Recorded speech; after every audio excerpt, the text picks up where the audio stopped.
জয় মা তারা।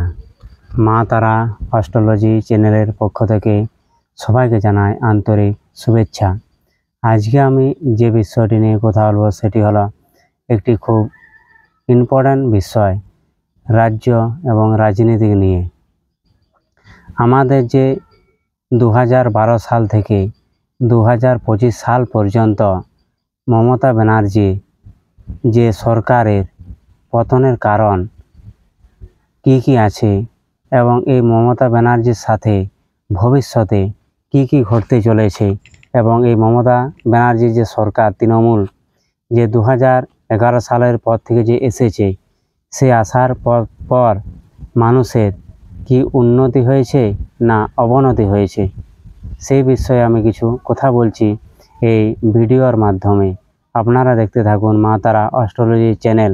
আমি আজকে যা কিছু আলোচনা করব আমার কিন্তু নিজস্ব ব্যক্তিগত মতামত, এতে কিন্তু আমি কোনো পার্টি বা রাজনীতির দিক থেকে আলোচনা করছি না। আমি শুধু মেন ফোকাস রাখছি যে গ্রহ নক্ষত্র মমতা ব্যানার্জির জন্ম ছকে আগে কি পজিশনে ছিল, জন্ম থেকে এখন কি পজিশনে আছে, সেই বিষয়ে কিন্তু আমি আলোচনা করছি ডিটেলসে। আপনারা দেখুন, কিন্তু পুরো ভিডিওটা দেখবেন, নাহলে কিন্তু বুঝতে পারবেন না, অনেক কিছুই মিস করে যাবেন। ঠিক আছে, জয় তারা। আজ আমি মমতা ব্যানার্জির সম্বন্ধে যা কিছু কথা বলছি সব কিছু কিন্তু আমার নিজস্ব মতামত, কারণ আমি একজন দেশের নাগরিক হয়ে মমতা সরকারের কাজের যে ভুল পদক্ষেপ, প্রতিটি ক্ষেত্রে স্বজন পোষণ, কত মানুষের প্রতি অতি চালাকি করে যে ষড়যন্ত্র, সেই ষড়যন্ত্রের মূল কাণ্ডারি হচ্ছে তার কিন্তু টোটালি তার ভাইপো, অন্য কিন্তু কেউ নয়। আমি বলে দেবো কারণ হলো কেন, জন্মছক অনুযায়ী। কিন্তু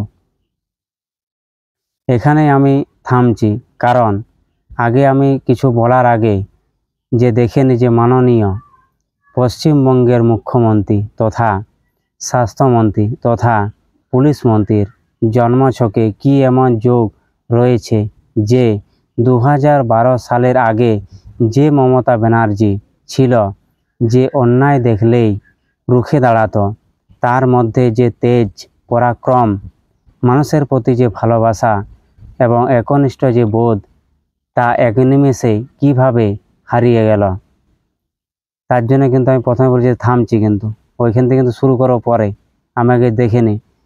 মমতা ব্যানার্জির যদি জন্মছক বিচার করি, সেখানে দেখতে পাচ্ছি জন্মছকের সময় অনুযায়ী যে রাশি হচ্ছে মেষ লগ্ন এবং বৃষ রাশি। 5ই জানুয়ারি 1955 সাল, জন্ম সময় হচ্ছে 12টা এবং জন্ম সময় হচ্ছে কলকাতা। সেই অনুযায়ী কিন্তু জন্মছক আমি রেডি করেছি। সেইখানে আমি দেখছি যে মেষ লগ্নে যে স্বামী, যে অধিপতি গ্রহ, সে হচ্ছে মঙ্গল। সে মঙ্গল কিন্তু দ্বাদশ মানে একাদশ ঘরে আছে, লাভ স্থানে কুম্ভ রাশিতে কিন্তু অবস্থান করছে, এবং পূর্ব ভাদ্রপদ নক্ষত্রে কিন্তু মেষ লগ্নের যে লগ্নপতি মঙ্গল, সে কিন্তু লাভ স্থান একাদশভাবে কিন্তু অবস্থান করছে কুম্ভ রাশিতে, এবং নক্ষত্র হচ্ছে পূর্ব ভাদ্রপদ। এই লগ্নপতি যদি লাভ স্থানে থাকে, তাহলে কিন্তু যে সে ক্ষেত্রে যে কাজই করুক না কেন, সেই ক্ষেত্রে তার কিন্তু অবশ্যই লাভ হবেই হবে। আর এতটাই যে লাভ হবে সে তো আশা করতে পারবে না কোনো দিনও, এতটাই লাভের মুখ সে দেখতে পাবে। এবং কাজেই যে লাভ হচ্ছে সেটা হয়তো ন্যায়ভাবে হচ্ছে না অন্যায়ভাবে, সেটা কিন্তু মঙ্গল গ্রহ দেখবে না। সেটা দেখবে কে? যে দেখবে যে যার রাশিতে সে অবস্থান করছে, শনিদেব। শনিদেবের রাশিতে কিন্তু মঙ্গল অবস্থান করছে। সে যতই অন্যায় করুক, কিন্তু এর কিন্তু শাস্তি তাকে পেতেই হবে, সে যতই ছটপট করুক। তার জন্য কিন্তু সেই শনিকে দেখবো যে কোথায় অবস্থান করছে। সেই শনি কিন্তু অবস্থান করছে তুলা রাশিতে, যেখানে মানুষের বিচার হয়, বিচারক। সেই বিচারক হিসাবে কিন্তু শনিদেব বসে আছে, এবং এই তুলা রাশিতে কিন্তু শনি উচ্চস্থ হয়ে যায়। কিন্তু মেষ লগ্ন যেহেতু, সেখান থেকে কিন্তু শনি এখানে কারক নয়, কিন্তু ডবল মারক। তাই মঙ্গলকে কিন্তু শনি বলেই দিচ্ছে যে তুমি যত পারছো উড়ো, আমি কিন্তু তোমার বিচার একদিন অবশ্যই করব। তাই এখন যখন হচ্ছে অন্যায় করবে তোমরা ফায়সালা, হয়তো জনগণ করবে, এটা কিন্তু শনি বলতে চাইছে। কারণ শনি হলো তো জনগণের কারক, এবং সবচেয়ে যে মমতা ব্যানার্জির জন্মছকে পাওয়ারফুল এবং কারক গ্রহ সে হচ্ছে দেবগুরু বৃহস্পতি। এতটাই সুন্দরভাবে এবং উচ্চস্থভাবে অবস্থান করছে যে হয়তো বলা যাবে না ভাষায়। কর্কট রাশিতে অবস্থান করছে দেবগুরু বৃহস্পতি, যে কেন্দ্রস্থান বলা হয় 1, 4, 7, 10 যে কেন্দ্রস্থান থাকে, সেই কেন্দ্রস্থানে কিন্তু অবস্থান করছে দেবগুরু বৃহস্পতি। এর আগে শুভ গ্রহ কিন্তু নেই। মেষ লগ্নতে সবচেয়ে প্রবল মারক গ্রহ হলো যে বুধ, শনি এবং শুক্র ও রাহু। এই 4 জন গ্রহ কিন্তু মেষ লগ্নে মারক গ্রহ রোল কিন্তু এরা প্লে করে। সবচেয়ে যে গ্রহগুলি মমতা ব্যানার্জি যে ক্ষতি করছে তা হলো বুধ, রাহু ও শুক্র।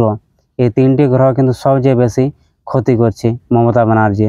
কিভাবে করছে কিন্তু আমি এবার স্টার্ট করছি।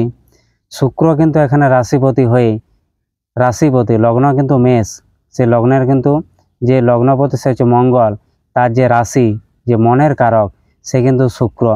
সেই মনের কারক গ্রহ কিন্তু বসে আছে, অবস্থান করছে কোথায়? 8ম স্থানে, গুপ্ত জায়গায়। টাকা পয়সা ধন গাড়ি বাড়ি প্রচুর পরিমাণে তারা কিন্তু দেবে। হয়তো মমতা ব্যানার্জি হয়তো বুঝতে দেয় না কাউকে যে আমার হয়তো টাকা পয়সা গাড়ি বাড়ি আমার কাছে নেই, হয়তো অনেক কিছু সে বোঝাতে চায়, তা কিন্তু আদৌ মোটেও মানে কথাটা সত্য নয়। কারণ ওর কাছে যে টাকা পয়সা আছে তার ধন কুবেরের কাছে হয়তো নেই। 8ম ঘরে শুক্র থাকা মানে সে যেমন দিক থেকে হলো তাকে পয়সা কিন্তু তাকে দিতেই থাকবে। আর একটা এখানে মাইনাস পয়েন্ট, যদি 8ম ঘর কী দেখায় যে প্রত্যেক সম্পত্তিকে কিন্তু দেখায় না। সম্পত্তি কি, এখানে তো মমতা ব্যানার্জি কোনো সন্তান নেই, তাহলে সেই যে সম্পত্তি সে রেখে যাচ্ছে সে কে ভোগ করবে? এখানে কিন্তু একটা পয়েন্ট আসছে। কীরকম পয়েন্ট? এখানে তো একটা কথা বলতে বাধ্য হচ্ছে আমি, হয়তো পরে বলবো। মমতা ব্যানার্জির সঙ্গে অভিষেক ব্যানার্জি কিন্তু সম্পর্ক শুধু পিসি ভাইপোর নয়, এর ভিতরে কিন্তু সম্পর্ক আছে। কারণ আমাদেরও অনেক আছে পিসি, আমাদের কিন্তু কেউ অত সাহায্য করে না। পরে আমি ভিডিওতে বলে দেবো যে কী সম্পর্ক আছে। তাই ভিডিওটা বানাচ্ছি, জানি না এর পরিণাম কী হতে পারে, তাও বাধ্য হচ্ছি বানাতে। কেননা বৃশ্চিক রাশি আমার, অন্যায়কে আমি সহ্য করি না, অন্যায়কে আমি তুলে ধরবই, তাতে আমার যাই হয়ে যাক না কেন। আর তারপর যে সবচেয়ে যে ক্ষতি করছে রাহু যে ক্ষতিটা করছে সেটা হলো ওনাকে ধর্মান্ধ বানিয়ে রেখেছে। কিন্তু সে একবার কালী পুজো করছে, সে একবার হয়তো নামাজেও পড়ছে মসজিদে গিয়ে। এই যে একটা টেনশনের মধ্যে পড়ে আছে, এটা কিন্তু সবসময় একটা ঝুঁক। মমতা ব্যানার্জি সত্যি কথা বলছি, হিন্দুদের প্রতি ওর কিন্তু কোনো মানবিকতা নেই, যা ভালোবাসাও কিন্তু নেই, যতটা কিন্তু অন্য ধর্মের প্রতি জাতিদের প্রতি আছে ভালোবাসাটা। এখানে কিন্তু সেটাই প্রমাণ। রাহু যদি ধর্ম নবম স্থানে থাকে তা কিন্তু ধর্মের বিরুদ্ধে তাকে কাজ করাবে। সেই যে নিজের ধর্ম কিন্তু ভুলে যাবে, পরের ধর্মকে সাথে গ্রহণ করতে বাধ্য হবে বেশি করে, আর সেই ধর্মের মানুষকে কিন্তু সে বেশি ভালোবাসবে। এটা কিন্তু রাহু বেশি ক্ষতি করছে। আর তারপরে ক্ষতি করছে বুধ, আমাদের যে বুদ্ধির কারক। 2000 আমি আগের থেকে যদি মমতা ব্যানার্জি দেখি, সেই অবস্থায় যখন বুধ ছিল, কতটা মমতা বন্দ্যোপাধ্যায়ের বুদ্ধিটা তীক্ষ্ণ ছিল, কিন্তু এখন সেই বুদ্ধিটা কিন্তু তীক্ষ্ণ নেই আর। হয়তো সবার সাথে আলোচনা করে ডিসকাস করতে হচ্ছে, নিজের ব্রেনে আর কিছু কাজ হচ্ছে না। এই যে বুদ্ধি কিন্তু দুরকম হয়, তার বুদ্ধি মানে সুবুদ্ধি হয় এবং কুবুদ্ধি হয়, এবং সেই কুবুদ্ধি কিন্তু মমতা ব্যানার্জির সঙ্গে কিন্তু অ্যাড হয়ে যাচ্ছে। এটা হচ্ছে সবচেয়ে মাইনাস পয়েন্ট। এই 3টে গ্রহে কিন্তু প্রবল মারক হিসাবে রোল প্লে করছে এখন। এইবারে দেখব, এই যে আমি যে কথাটা বললাম যে অন্য ধর্মের প্রতি মমতা ব্যানার্জি কেন ঝোঁক, তার জলজ্যান্ত প্রমাণ হচ্ছে আমাদের কলকাতার মেয়র যে ফিরহাদ হাকিম। তার জলজ্যান্ত প্রমাণ কিন্তু এখানে বোঝা যাচ্ছে যে মমতা ব্যানার্জি কাদের দিকে বেশি ঢলে পড়ে। আপনারা দেখে নিতে পারেন যে কথাটা আমি সত্যি বলছি কি বা মিথ্যা কথা বলছি। এইবার আমি দেখব যে মমতা ব্যানার্জি আগে কী ছিল, কেন এসব করছে। 1991 সাল থেকে 2007 সাল পর্যন্ত মমতা ব্যানার্জি কিন্তু টোটালি কিন্তু সাধু ব্যক্তি ছিল। কোনো অন্যায় কিন্তু তার থাকে না মনের মধ্যে, কোনো পাপ। কারণ তখন কিন্তু তার দশা চলছিল, বৃহস্পতির মহাদশা চলছিল। এবং এই সাল থেকে কিন্তু মমতা ব্যানার্জি যে ফাইটিং মুড, অ্যাগ্রেশন এবং এই যে পেছনে ছিল বৃহস্পতি, এর জন্য কিন্তু এই দুটো কিন্তু অ্যাকশানে তার ভিতরে ছিল, ফাইটিং মুড এবং অ্যাগ্রেশন, যে আমাকে প্রতিষ্ঠিত হতেই হবে, আমাকে একটা লক্ষ্য স্থির করে ওরা মেষলগ্ন জাতকরা, যেহেতু মঙ্গল, এরা কিন্তু কোনো কিছুতে হারে না। যদি একবার কোনো কিছু একটা স্থির করে এরা, সেই জায়গায় কিন্তু এরা পৌঁছায়, এটা কিন্তু কোনো দ্বিমত নেই। তাই হচ্ছে বিধানসভায় তো এমন মমতা ব্যানার্জি যখন সেই সময় যে পাওয়ার ছিল, তা বিধানসভা কিন্তু কাঁপিয়ে দিতে পারতো এই দেবগুরু বৃহস্পতির জন্যই। কিন্তু তখন কিন্তু তার মনের মধ্যে ছিল দেশের এবং মানুষের প্রতি অগাধ ভালোবাসা, সম্মান, শ্রদ্ধা সব কিছু কিন্তু ছিল। যখন কিন্তু এই গুরুর মহাদশা শেষ হয়ে যায়, 2007 সালে শনির দশা শুরু হয়, তখন কিন্তু তার জীবনে শুরু হয় টার্নিং পয়েন্ট, অগ্নি পরীক্ষা। জীবনে কিন্তু তার টানাটানি হয়, বহুবার কিন্তু মানুষের কাছে কিন্তু মারও খেয়েছে, অপমানিত হয়েছে, তাকে কিন্তু বিধানসভায় ঢুকতে দেওয়া হয় না, চুলের মুঠি ধরে কিন্তু তাকে তাড়িয়ে দেওয়া হয়েছিল। কিন্তু তখন সে কিন্তু জেদ করেছিল, একদিন কিন্তু এর জবাব কিন্তু সে দেবেই। কিন্তু সেই জবাব কিন্তু 2011 সালে কিন্তু আমাদের যে মাননীয় মুখ্যমন্ত্রী আছে মমতা ব্যানার্জি, সে কিন্তু দিয়েছিল জবাব কিন্তু সে দিয়ে দেখিয়ে দিয়েছিল যে আমিও পারি। কিন্তু সে 2011 সাল থেকে কিন্তু স্যার কিন্তু সেটার ধরে রাখতে পারলো না, সেটা কিন্তু তার শেষ হতে শুরু হলো। কারণ কারা শুরু করলো, এই আমাদের হচ্ছে কিছু নিচু যে আমাদের যে তৃণমূল যে পার্টি আছে, সে নিচু ক্লাসের যারা কিছু মানুষ আছে, যারা হয়তো শয়তান প্রকৃতির স্বার্থবাজ লোক, তারাই কিন্তু এই পার্টিটাকে পুরো সর্বনাশ করে দিল। কারণ 2011 সাল থেকে যাদের সাইকেল কেনার মতো ক্ষমতা থাকে না, খাবার মতো পয়সা থাকে না, তাদের কিন্তু এখন টাকা পয়সা, গাড়ি বাড়ি, মান সম্মান সব কিছু কিন্তু হয়েছে। এমন কোনো জিনিস নেই যে এই সরকারের সাথে এরা পায়নি। আর এরা কিন্তু এমনই আর কি, যে অসামাজিক মূর্খ অসুর ব্যক্তিরা এই সুযোগটা কিন্তু বেশি কাজে লাগিয়েছে। মমতা ব্যানার্জি কিন্তু কোনো দোষ নেই, যা কিছু করেছে নিচতলার লোকরাই করেছে। তার জলজ্যান্ত প্রমাণ হচ্ছে যে অনুব্রত মণ্ডল, এই পার্থ, এই সন্দীপ ঘোষ, না জানি হয়তো কত মুখোশ আছে এখনো, হয়তো আরও আগামী দিনে আমরা জানতে পারবো। হয়তো শুরু করেছিল যে কাজগুলো ওরা শুরু করেছিল, মানে চুরি করা কাজ, যে চাল চুরির থেকে, ডাকাতির থেকে, গরু চুরির থেকে, কয়লা চুরির থেকে, বালি থেকে, পাথরের থেকে, এমন কোনো কাজ নেই যে এরা করে না। গুগলে সার্চ করলে হয়তো পাওয়া যাবে না এত সব জিনিস, যারা যে কাজগুলো করে এসেছে মানুষের প্রতি অন্যায়, সেটা হয়তো ভাষায় প্রকাশ করা যাবে না। তার কিন্তু জলজ্যান্ত উদাহরণ কিন্তু আজকে আরজি কর হসপিটাল, যে মেয়েটাকে অন্যায়ভাবে মারা হলো। কারণ তাদের কিন্তু এতটাই প্রভাব যে প্রতিপত্তি, তারা সুপ্রিম কোর্টকে পর্যন্ত উল্টিয়ে দিচ্ছে কিনে। তাহলে এমন প্রভাব, এমন একটা প্রতিপত্তির মধ্যে আছে ওরা, তাদের কিছুই করা যাবে না। কারণ রাজনীতি মানে কি? রাজনীতি মানে হচ্ছে বিনা পরিশ্রমে পয়সা রোজগার করা, মানুষকে সর্বনাশ করা, মানুষের বল প্রয়োগ করে তার ক্ষতি করা, এটা হচ্ছে আসল রাজনীতি। রাজনীতি মানে আগের রাজনীতি নয়, এখানে রাজনীতি মানেই তোমার পেছনে বাস দেবে, সত্য কথা বলা যাবে না। এই যে আমি হয়তো সত্য কথা তুলে ধরছি, আমাকে কত লোক হয়তো বাস দিয়ে দিতে পারে কালকে হয়তো, কিন্তু তাতে আমার কিছু আসে যায় না, আমি ভয় কিছু পাইনি। তাই জন্য হয়তো সব কিছুই হয়তো আরও ধরা পড়বে। হয়তো 2012 সাল থেকে ওরা যে কর্মগুলো করে এসেছে, এখনও কিন্তু 2024 সাল চলছে। 2024 সালকে টোটাল করলে হয় 8 সংখ্যার মালিক হচ্ছে শনি। শনি কিন্তু মুখোশ টেনে তুলে দিয়েছে। এইবারে যে হবে ফেসলা, কারণ আসছে মঙ্গল। 2025 সাল মানে হচ্ছে মঙ্গলের সাল, সংখ্যাটা হচ্ছে 9। এইবারে আবার বিচার হবে, আর বিচার করবে কে? জনগণ। কারণ শনি মহাদেব বসে আছে তুলা রাশিতে। তা এবার দেখার আছে যে ভবিষ্যতে কী কী হতে চলেছে। পরে হয়তো আমি ভিডিওটা বানাবারও, যে আমি তো যে কথা বললাম যে মমতা ব্যানার্জির সঙ্গে অভিষেক ব্যানার্জি কিন্তু সম্পর্কটা খুবই একটা সম্পর্ক আছে, সেটা হয়তো সবাই জানে। একমাত্র সবচেয়ে যে জানে সে হচ্ছে শুভেন্দু অধিকারী, ওই কিন্তু সব কথা জানে। আজ হচ্ছে শুভেন্দু অধিকারী হয়তো সাধু সেজছে, কিন্তু সে মোটেও সাধু নয়। আর যা কিছু করেছে শুরুর থেকে, এই পার্থ, এই মুকুল, আর এই হচ্ছে আমাদের যে বিজেপি পার্টি এখন করছে, এরা কিন্তু সবাই জানে।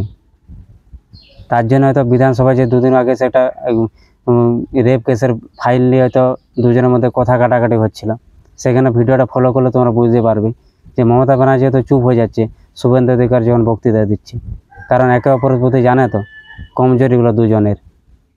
অনেকদিন আগে ফেসলা হয়ে যেত অনেক কিছু, আজকে ফেসলা হয় না কেন? কারণ হয়তো দেশে আইন বলে কোনো জিনিসই নেই, সব টাকাতে সব কিনা হয়ে যাচ্ছে।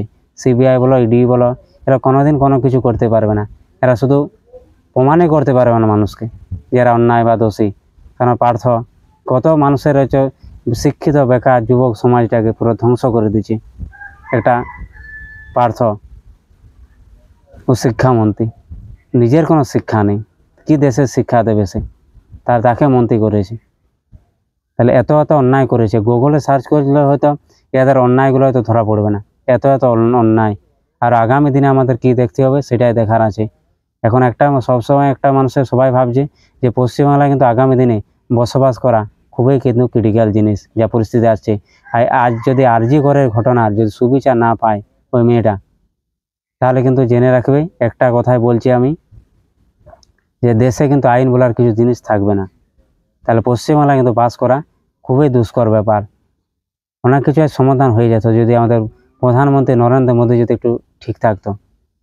কারণ যখনই চাপে পড়ছে তখনই চলে যাচ্ছে আম নিয়ে, কলা বাগানে, মিষ্টি নিয়ে, দইয়ের হাঁড়ি নিয়ে, দুজনের মধ্যে একটা সেটিং হয়ে যাচ্ছে। বুঝে তুই ওইখানে যা পারুস করে যা, আমি এখানে কেন্দ্রে আসি। ওরা কিন্তু তলা ঠিক আছে, এসি ঘরে ঘুরছে আর গাচ্ছে, কিন্তু সাধারণ মানুষ পাবলিক যারা আছে তারা কিন্তু মার খাচ্ছে। তা ওদের কিছু হচ্ছে না, কিন্তু ওরা হয়তো আজকে বলছে এর গালি, কিন্তু এর সম্বন্ধে খারাপ কথা বলছে, ওর সম্বন্ধে খারাপ কথা বলছে, এটা কিন্তু নাটক, পুরাটাই নাটক। কারণ লঙ্কায় যে যাবে সেই হচ্ছে রাবণ, সে যেই হোক, নরেন্দ্র মোদী হোক আর মমতা ব্যানার্জি হোক আর কিংবা আমি হই, লঙ্কা এমন একটা জিনিস, লঙ্কায় যে যাবে সেই রাবণ হবে, হচ্ছে ব্যাপার। নরেন্দ্র মোদীও কিন্তু ঠিক নয়, ঠিক নেই, কিন্তু একে তো বিচার করে দেখে নিতে পারো। কারণ ও যদি আজ ভালো থাকতো, ঠিক হতো, আজ কিন্তু এই অন্যায়গুলো হতো না। আজ ও কিন্তু প্যাক্ট হয়ে যাচ্ছে, ডিল হচ্ছে কোথাও এদের দুজনের মধ্যে। ঠিক আছে, অনেক লং হয়েছে ভিডিওটা, আমি এখানে শেষ করছি। হয়তো জানি না কী হতে পারে, ভিডিওটা বানিয়ে দিয়েছি আমি। আপনারা দেখুন, আপনাদের কিন্তু মতামত আমাকে অবশ্যই জানাবেন যে আমি কোথাও ভুল বললাম না, খারাপ বললাম না, ঠিক বললাম, অবশ্যই কিন্তু আমাকে জানাবেন। সে ভালোই হোক বা খারাপই হোক, যদি গালিগালাজও দিতে মন যায় অবশ্যই দিবেন, তা কিন্তু কমেন্ট বক্সে আমাকে জানাবেন যে কেমন লাগলো ভিডিওটা। আমার ব্যক্তিগত মতামত কিন্তু আমি তুলে ধরেছি এই ভিডিওর মাধ্যমে। আরও কিন্তু ভবিষ্যতে আমি আনবো ভিডিও একটা, যে 2025 সালের যে পশ্চিমবঙ্গের অবস্থা কি হতে চলেছে, তার কিন্তু অনেক কিছু ভূমিকা আসবে, পয়েন্ট। এই পুলিশ, এই ডাক্তার, এদেরকে কিন্তু আমি ছাড়বো না, কিন্তু কিছু তুলে ধরবো আমি, যে এরাই হচ্ছে কিন্তু দুটো অস্ত্র, এই ডাক্তার এবং পুলিশ। পরবর্তীতে কিন্তু ভিডিওটা আনছি আমি। ঠিক আছে, আপনারা দেখতে থাকুন মাত্রা স্টোরি চ্যানেল। জয় তারা।